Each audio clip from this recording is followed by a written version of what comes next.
बिस्मिल्लाहिर्रहमानिर्रहीम। अस्सलाम वालेकुम गाइस, क्या हाल है? उम्मीद करती हूँ आप सब खैरियत से होंगे। आज हम ये 1 किलो सेब का मुरब्बा बनाएंगे। ये इस तरह के दरमियाने साइज़ के सेब मैंने ले लिए हैं, ये आप देख सकते हैं। ये देखें, ये इतने ज़्यादा बड़े भी नहीं लेने, इतने और ज़्यादा पके हुए भी ना हो, इस तरह के हों। और इसको हम अब काट लेंगे। देखिए, बिस्मिल्लाहिर्रहमानिर्रहीम। इस तरह हम इनको काटना शुरू करेंगे।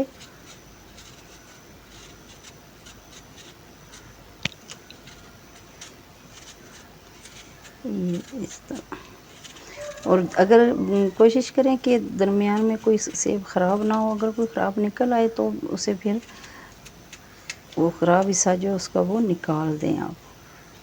ये देखें, और ये कोशिश करें कि ये जो इसकी डंठल है ना, ये ऊपर ही रहे, और अब दरमियान से इसको निकाल लें। ये इस तरह करके, ये देखें, इस तरह। और ये मैंने पानी में नमक डाल के रख लिया है। अब इसमें मैं ये सारे सेब डालती जाऊंगी। ये देखें, इसमें सारे सेब डाल के रखती जाऊंगी। ये देखें, ये सेब सारे मैंने छील लिए हैं।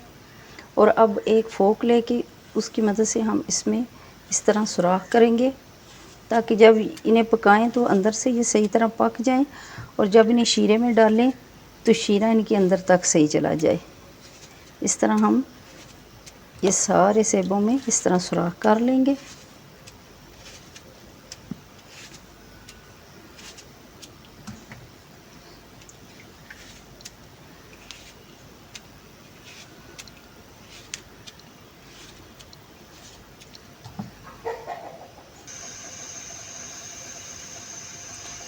ये देचकी में मैंने पानी रख लिया है।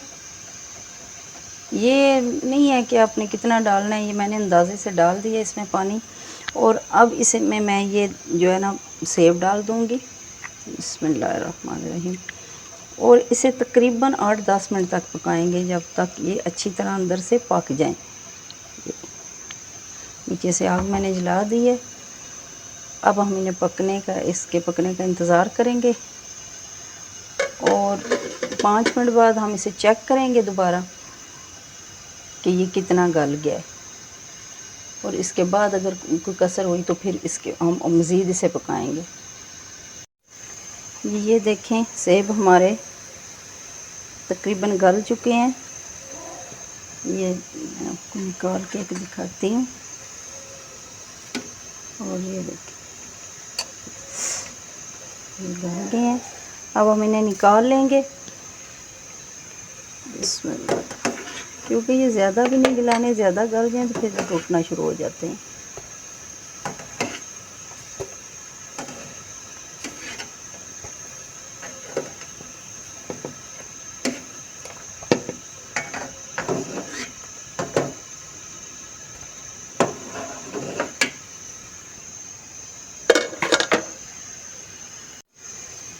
जी, ये एक कढ़ाई मैंने ऊपर रख ली है। ये जो पानी हमने निकाला है, ये सेब जिसमें हमने उबाले हैं, वही पानी हम ये 1 लीटर पानी डालेंगे हम पहले। बिस्मिल्लाहिर्रहमानिर्रहीम। ये 1 लीटर पानी है, और 1 लीटर ही चीनी डालेंगे हम इसमें। बिस्मिल्लाहिर्रहमानिर्रहीम। ये 1 लीटर चीनी है, ये डाल देंगे। और ये नींबू का जूस है, मैंने निकाल के रखा हुआ, ये डाल देंगे। और ये सब्ज़ इलायची के दाने मैंने निकाल के थोड़े से ये रखे थे। अब हम इन्हें पकाएंगे। बिस्मिल्लाहिर्रहमानिर्रहीम।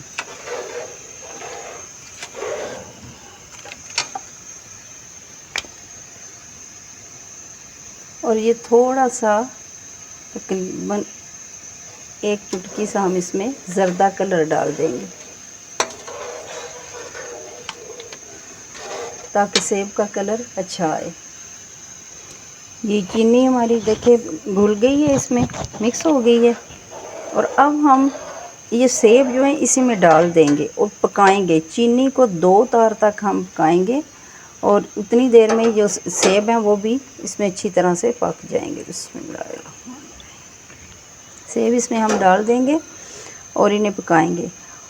नींबू डालने का मकसद जो होता है वो एक तो इसकी शेल्फ़ लाइफ बढ़ जाती है और दूसरा चीनी जो हम शीरा बनाते हैं ना उसमें क्रिस्टल नहीं आते, चीनी सही तरह रहती है, शीरा हमारा जो है ना वो सही रहता है। अब हम इसे अच्छी तरह से पकाएंगे।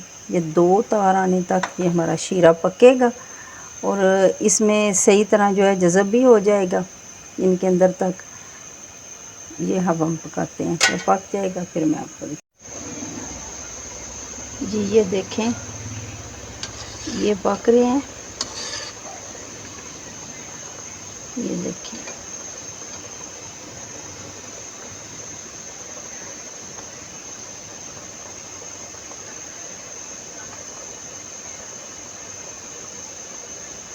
अभी ये सही चाशनी बनी नहीं है।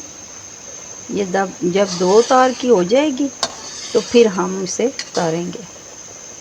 ये साथ ही सेब भी पक रहे हैं, इसके जो कच्चे अंदर से थोड़े बहुत रह गए हैं वो सही तरह इसमें पक जाएंगे और चाशनी जो है वो भी इसके अंदर सही जज्ब हो जाएगी। ये देखें माशाल्लाह। ये देखें अब हम ये चेक करेंगे। ये देखें ये शीरा आप देखें।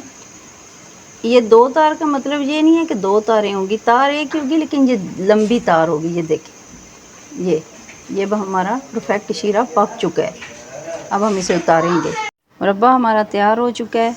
आप देखें माशाल्लाह ये बिल्कुल बाज़ार के मुरब्बे जैसे बना है। ये आप देखें माशाल्लाह इसका शीरा भी कितना अच्छा है। और ये मैं आपको एक काट के दिखाती हूँ। ये देखें, ये आप देखें माशाल्लाह ये अंदर तक पका हुआ है, बिल्कुल परफेक्ट बना है। आपको अगर हमारी वीडियो पसंद आए तो प्लीज़ इसे लाइक शेयर और सब्सक्राइब ज़रूर कीजिएगा। बेल आइकन को ज़रूर दबाएं ताकि आने वाली वीडियो का नोटिफिकेशन आपको सबसे पहले मिले। अगली वीडियो के आने तक के लिए कुकिंग विद सईदा से खुदा हाफिज़।